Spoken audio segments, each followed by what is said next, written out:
Yo guys, welcome back to the channel. On today's video, I'm going to be showing you guys how I make my thumbnails. And obviously, this is like my first time doing any sort of voiceover.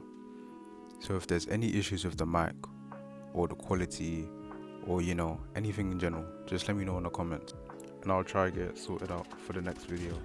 So the next thing you want to do is you want to hop into Practice vs AI.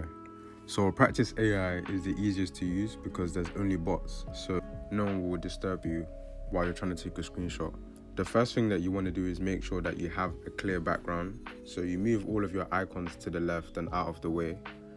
This way, it's easier for you to take a screenshot and then there's less things obstructing you in the way, so then your screenshot can come out clearer. The next step here is to just angle your sniper or whatever gun you've chosen to take your thumbnail with, depending on whatever type of video you're trying to make. And basically just aim it into the sky, move it around, try and find lighting, try and let light reflect off of it. What helps me beforehand is to look at someone else's thumbnail, for example Hanzu or Nox or Futives.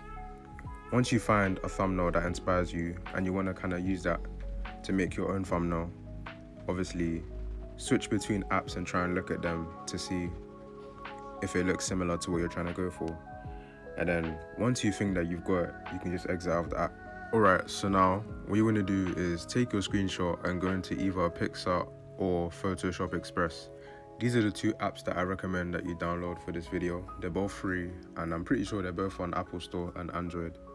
So essentially what you want to do is just get these two apps and this is what you will use to edit it to make it even better for YouTube. Now that you have your screenshot open in PicsArt, sometimes I like to go into the tools section and I like to mess around with either the exposure or the saturation. For this particular screenshot, it didn't really need that, it would have made it worse, so I didn't decide to use it for this particular one. But essentially, I just go into the blur section after and I just choose motion blur because that's the one you see in all of my thumbnails. I just choose motion blur, change the setting sometimes, probably don't. Then use the eraser tool at the top and then you kind of just go over the bits that are motion blurred on the gun. So you just get rid of the motion blur on the gun, it will make it clearer, and so then it looks like your gun is now clear and then your background is motion blurred. After this, I'll just take the screenshot that I've taken with the gun, then I'll just jump into YouTube Studio, and then obviously I'll click on the video that I'm trying to upload and then I'll like move it around and stuff to make sure it fits. So this is the end of the video. Thank you for watching. Make sure to like, comment and subscribe if you enjoyed this video.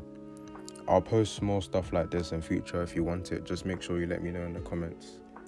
And yeah, that's pretty much it.